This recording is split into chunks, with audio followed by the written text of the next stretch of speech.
Yes, sir. Yes, sir. Yes, sir. Get. It's the motherfucking Good Guys Podcast, man.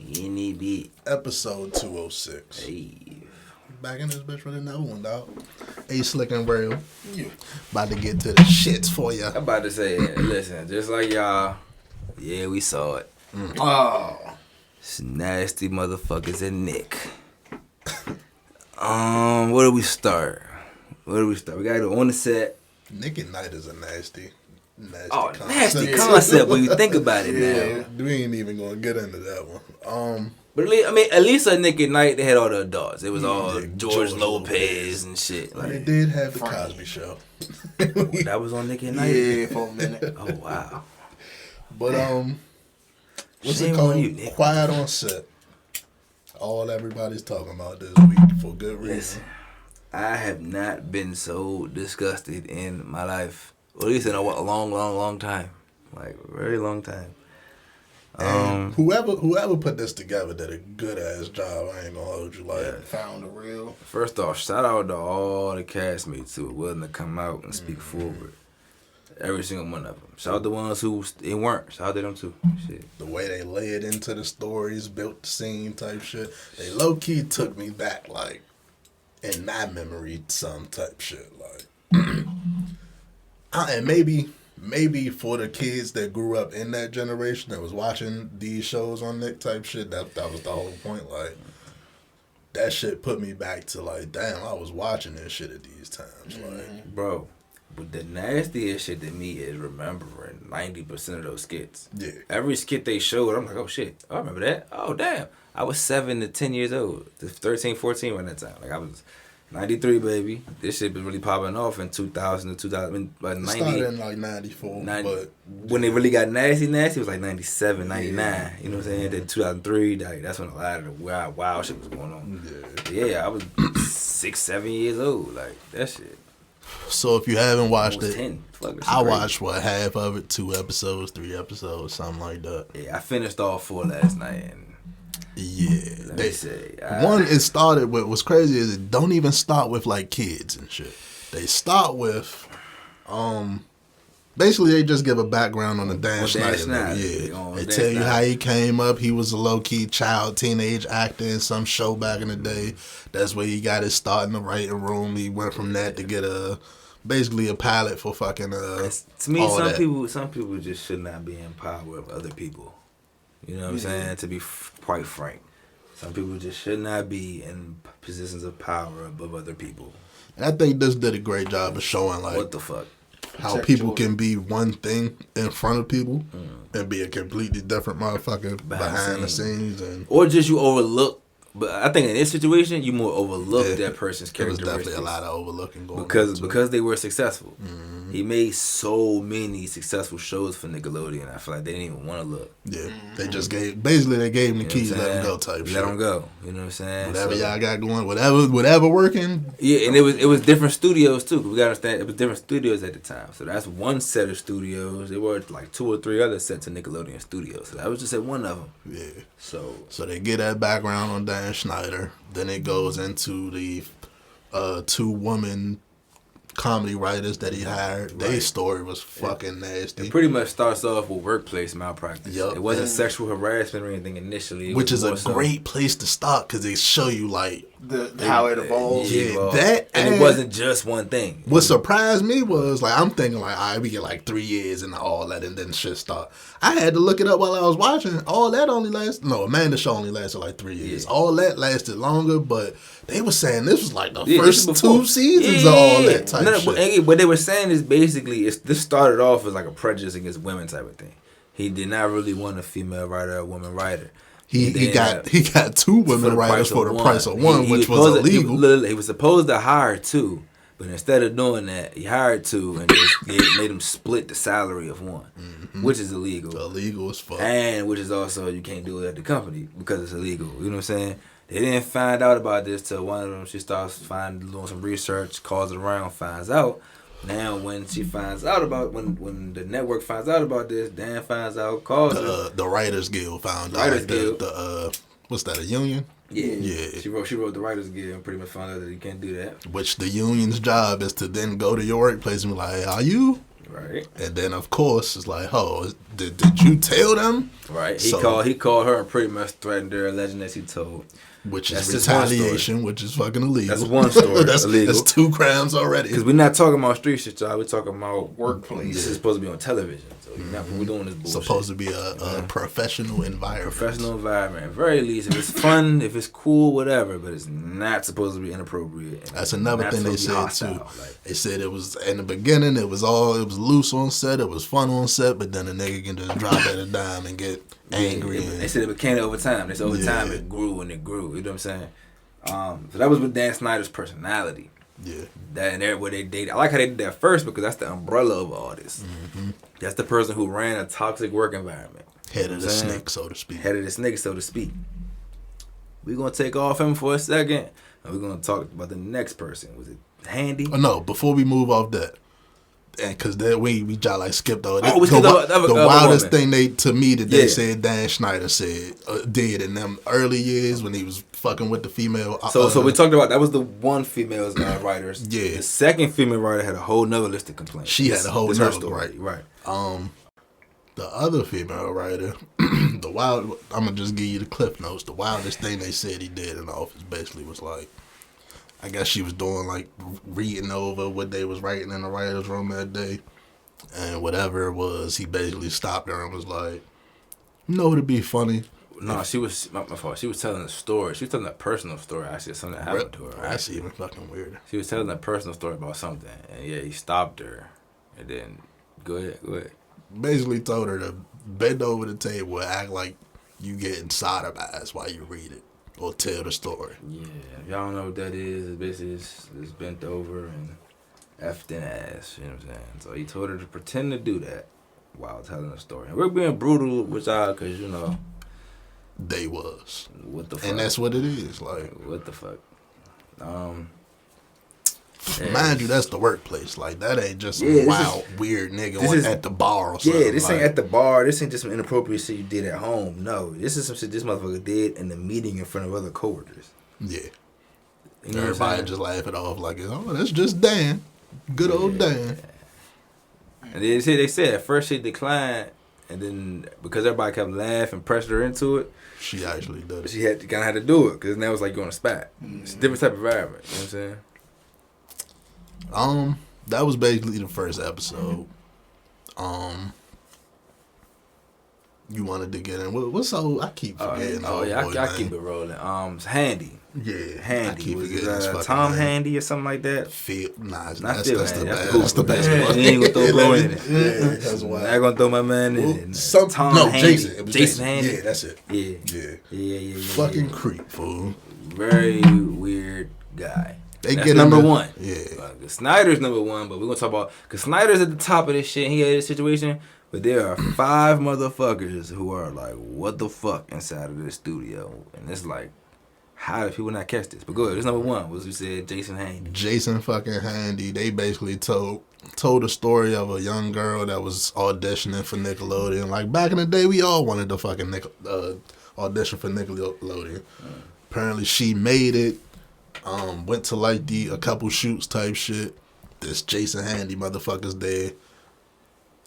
Exchanged emails with her and some more girls type shit. That part was very fucking weird to me. To be specific, these are not grown women. We're talking about children at this time. Because this is Nickelodeon at the time where, well, it was always the kids' network, but this is when it's only child stars. You know what I'm saying? So when they said he gave out his email and exchanged emails to the parents, I was like, all right, cool.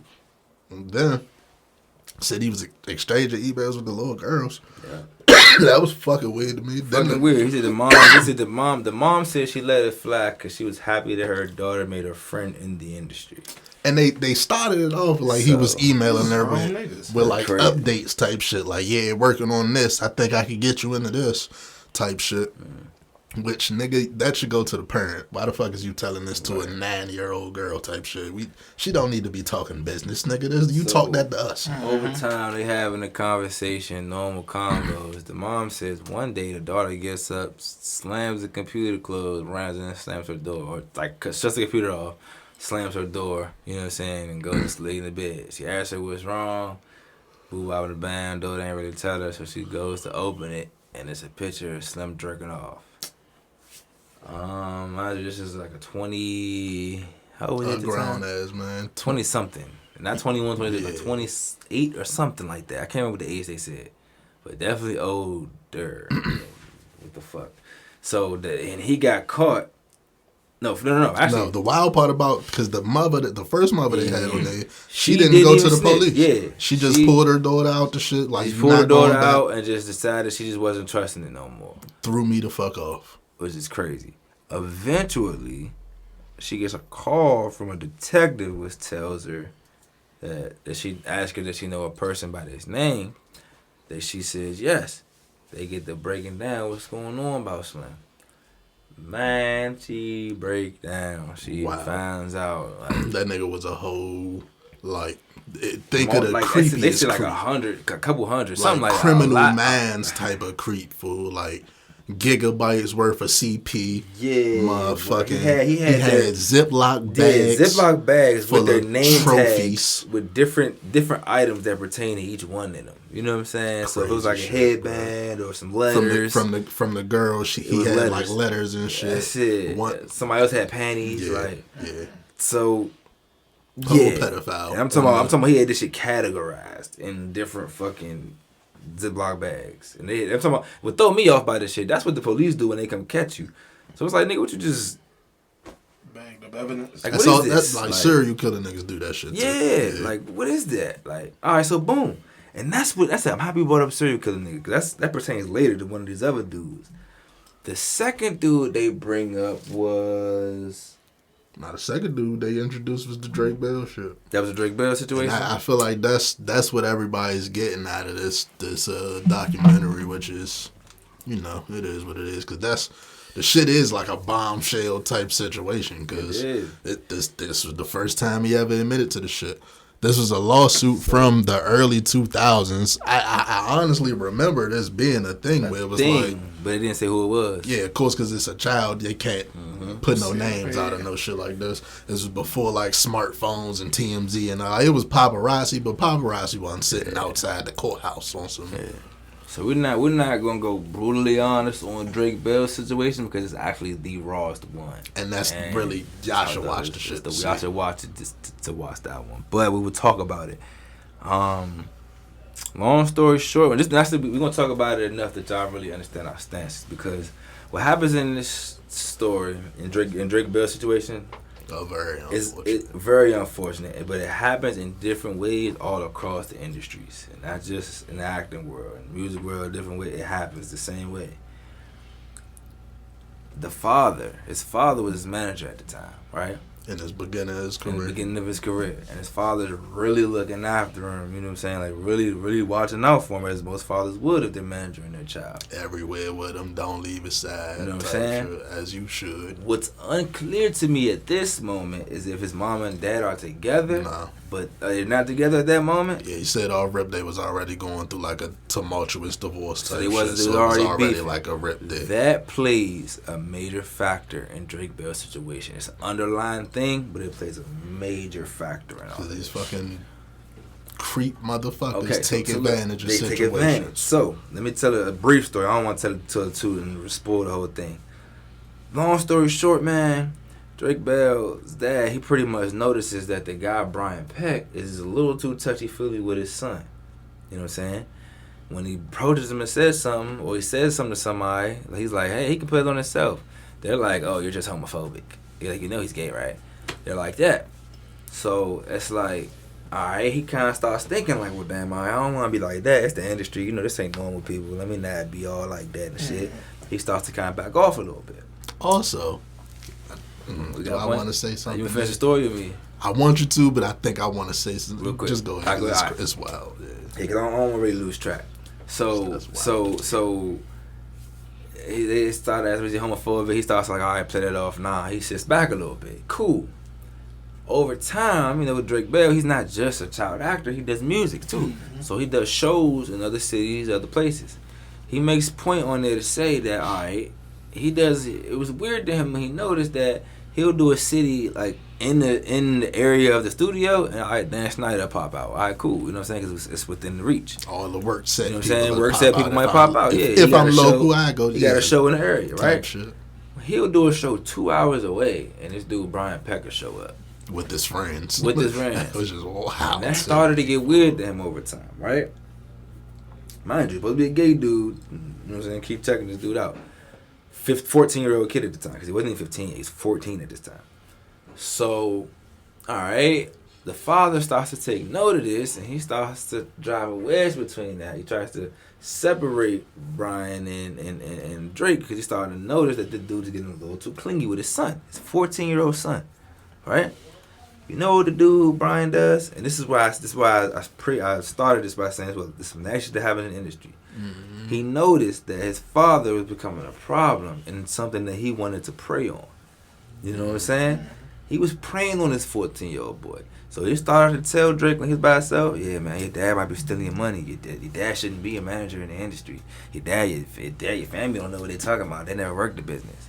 That's what sharks tell you so that they can prey on you. Because you have to understand, you're a talent, and there are people who they're not the talent, but they're looking out for the talent. If somebody wants to prey on you, they're going to remove the people looking out for you. It comes down to if you're dumb enough to fall for it or not. And they're not putting that on the kid. I'm talking about for adults. I'm not putting that on the kid. But look, they're putting that on the parents. Hold on, because that still plays a factor in the parents, okay? Because this man, he realized, starts to tell Drake, yeah, man, your dad's stealing money. Your dad, you know, you can't trust him. You know, your family shouldn't be your manager. That I was getting somewhere, but it wasn't fully getting somewhere. Like, Drake started to make little comments to his dad, but it wasn't really hitting, right? He then goes to his mom. He tells his mom the same thing. Now, him and his mom, the dad and the mom already had tumultuous divorce. Yeah. So she believes him. She said, oh, you stealing money from my son? She starts to go with it. Pretty much forces the dad backs off. You know, now it's parent against parent. The dad backs off. He gives her control. He tells her, though, watch that movie. Don't let Drake be around Brian by himself. Mm-hmm. She completely ignores that warning. So basically, after that, he says pretty much the opposite happens, bro. He said pretty much the dude Brian convinces her that no matter what event happens, for some reason Drake has to end up at Brian's house. So there was always some type of reason he could make up. For some reason, he had to end up at his house. You know what I'm saying? For whatever reason, he had to go to Brian's house. And that to me is, Brian is a 41-year-old man, and Drake is a 14 and 15-year-old kid. And you let this man convince you not to trust the father of your child, but to trust him with your child's well-being. And he literally, he did some shit that you would see in a jail movie to this boy. And it's sick, and it's sad. It's fucked up. That's the cleanest I could put it without telling y'all what happened. Like, that shit. Drake didn't even tell us what happened. Yeah, he didn't even tell us what happened. That's all I can say. Like, we do our research and we go into the clip. He did shit that you see in a jail movie, bro. Yeah. And it's pretty fucking trifling, to be real with you. To be quite frank, it's trifling. Yeah. Yeah, I'm gonna definitely watch the last couple episodes of it, but after the first two that I seen, I was like, yeah, I'm gonna call it a night. I'm telling you, I watched that shit, and some shit you couldn't even believe you was watching, bro. Mm-hmm. And you just happy. Sometimes you be happy people willing to admit certain things like that, because otherwise you would never know. It's somebody, I'm talking about when I was a kid, you see that name, Dan Schneider, you see that shit all over everything. And he ain't the one that did that to him, because Drake makes a comment and says, Dan was the only one who was there for him after that. He was one of the only adults that was there for him. But it's like, it's a weird twist to that. It's like, you fostered the environment. The environment, and that's some guilty conscience shit. You know what I'm saying? Like, that's all that, you know what I'm saying? So, man, that's a weird twist, man. It really gets word. I didn't tell the whole Drake Bell story. I gotta go watch it to get it. It's not mine to tell. Mm-hmm. That shit is, bro, watch out. Protect your daughters and protect your sons, man. Protect your sons, bro. Yeah. That's just crazy. If you haven't seen it yet, it's definitely worth a watch. Yeah, absolutely. I feel like once a year. And like we said, that was only 2 pedophiles on site. They came up with 5 that happened to be at that studio. And like I said, it's not including Dan Schneider, who they pretty much wrapped up in just his main crime was just one, he made a toxic work environment for women. He did not like women, and then he also made an inappropriate work environment for the cast members and Fucking people around. everybody. It was a pretty nasty work environment. So we didn't even talk about the skits. They would do things like they would like do a little cum shot, the peanut butter all over a child, making the animals lick it off, That was fucking weird. making children lick their toes. Ariana Grande dump in the water. Zoe 101 with a little squirt. They pretty much cum shots and shit. It was all pretty much nasty, bro. Well, they had the didn't nose even, boy. He didn't like, even talk about the Brian Kemp. I said Kemp. Brian Peck nigga getting 16 months. And then, we that's can't. a conversation for. That's a whole different conversation. All right, let's get it. So let's talk about this. Cause thank you for bringing that back up. I did. My bad, y'all. The nastiest part. All right, we'll talk about. He got caught. He hit Brian Peck after doing this to Drake for a period of time. Nah, let them watch and see how he got caught. Yeah, but he ended up getting caught, thankfully, by an adult that did care, an adult that did step up at the time. Notice signs of An adult that noticed signs and stepped the fuck up. Let's just gonna leave it at that. Y'all gotta go watch it. But he gets 16 months in jail after having a full audio confession. Gets 16 months in jail. That's after having hundreds of celebrity supporters support this motherfucker, or people in the industry come out to support him. Get 16 months in jail, and you know what happens after he rapes a 14-year-old boy? He gets a job on Sweet Life and Zack and Cody. He gets a and job. Disney. Let me repeat that. He gets a job on the Sweet Life of Zack and Cody. Who, for those who don't know, that was a job about 2 12-year-old twin boys living in a hotel with their mom. And this convicted pedophile is on set with him. Man, hey, listen, when I tell y'all some of this is the sickest shit I've ever heard in my life, like, and it was crazy, bro. This shit don't scratch the top of the glacier, bro. Imagine all the people that haven't talked, because they had a good 10 people talking. Yeah, it's less than that maybe. Man, I would like to hear from Amanda Bynes. I would love to hear from Amanda Bynes, but I don't even think she. Some people you don't even want to live through. Yeah, like I ain't mad at you. I'm not gonna force you to live through your trauma. Like what the fuck? This shit is crazy. Fucking crazy. These people need to be held accountable, bro. And it's really sad that they get 16 months and he go get another job that could potentially affect more kids. Like that shit is. This is why we're still children, bro. We're 30 years old now. This is when we're still 15, 14, 12 years old ourselves. Shit, like I said, I wanted to be on Nickelodeon. Bruh. The fuck? This shit is nuts, man. Very nuts, y'all. So that's that. Like, that Brian Peck situation is nuts. Quiet on Set is the series. Go watch that shit. It's not like promotion, but yeah, it's for me an awareness thing. You have to watch it, but protect your children and to stop thinking. Especially in these days with like the social media shit. Oh, man. Them lines can get blurred on social media. After watching that, getting back on Instagram, the first time I seen someone post their kid, I almost closed off my Instagram, bro. It just, I'm not, it sounds funny, but yeah, bro, I'm so serious, bro. Like, I was just like, nah, like this shit, this is normal junk, but yeah, I've seen just kid content creators, and I can only imagine. Like, that shit changed your whole perspective on a lot of things, like, bro. When I say a lot of things, bro, so. Y'all go watch them on the set. Quiet on Set. Quiet on Set, sorry, y'all. Quiet on Set. And listen, protect your kids. Watch other people's kids. Keep shit in mind.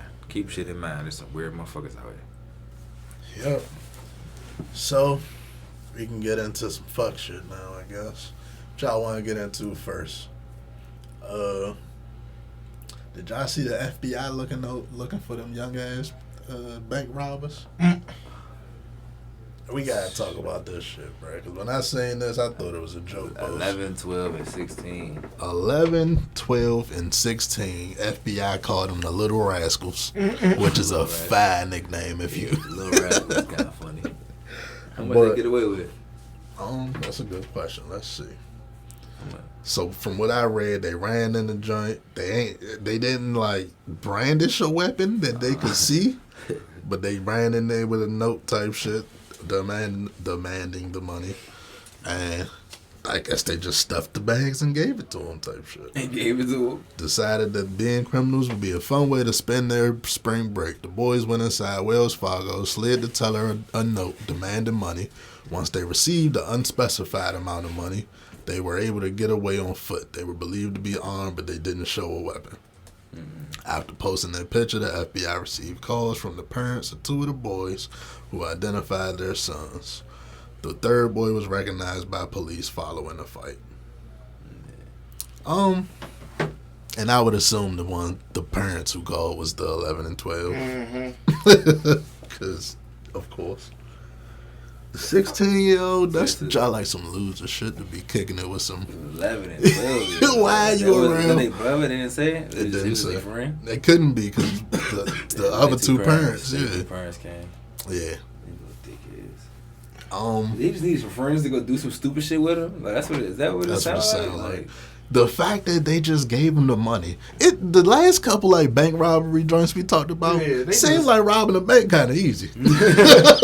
They always get caught, but they just give it. They always get caught, but that's they get the money. Remember a couple episodes ago we was talking about the dude that got away with it and went back and did it twice and then he got caught. Yeah, that's when he got caught. What else we got, man? Just keep rolling. The dollar store. We about to jump all over the place. I ain't gonna hold you. We can talk about that or we can talk about Lord Duval comments. Wait, what he say? Lord Duval basically was like, I don't give a fuck if a female is a boss. Your money ain't my money type shit. I can read what he said. But that was the gist I actually saw it. I disagree. I mean, that's his personal preference. I mean, I love a female boss. I love women that kind of like when you take care of them. I like women. I give a fuck. Like, ladies, you're not going to impress me with being a boss because I don't give a fuck. How much you got or make means absolutely nothing to me. And if you keep leading with that, you're going to end up with a nigga that's going to finesse your smart, simple ass. I kind of get what he's saying. Because in a way, it's like, yeah, you being a boss and having your own is a definite positive. I'm not shitting on that.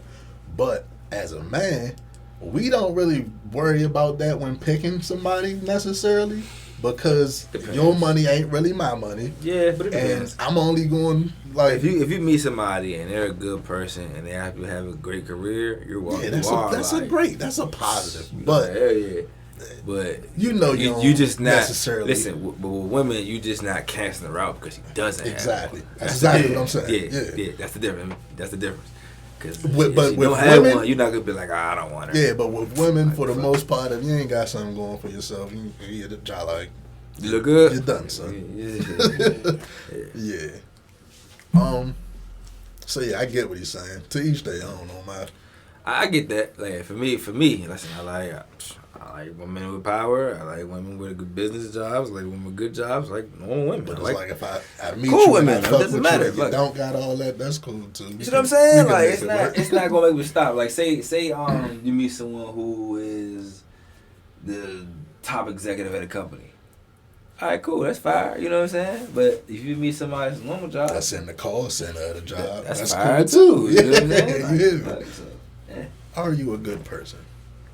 I guess that's crazy, the dynamic, because they sure don't look at us like that. You better have it, buddy boy.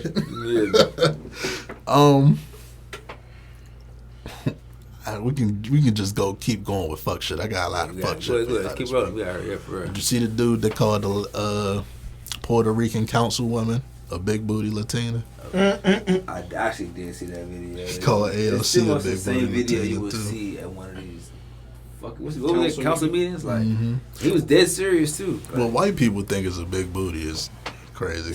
But not that's even insult her. She looked good, but she's not. First, that's her job, bro. That's what we talk about. We were just talking about Nickelodeon, bro. Yeah, the whole shit is very inappropriate.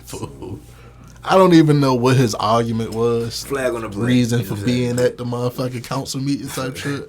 It just seemed like he went up there like to do some wild viral shit. Yeah. He almost got his ass arrested for that shit. It's funny though. Honestly, I almost as he should. Cause he was actually. It gets to a point you got to realize, bro, you are still at work. You in a way. This is supposed to be in a way, but when we talk about sexual harassment, you know sexual harassment is a thing. You're gonna do this shit with cameras, with a microphone, witnesses, and with witnesses in front of your other peers and superiors. Like, Nah, I don't think he worked there. I think he was just like a townsperson. She was well, a councilwoman.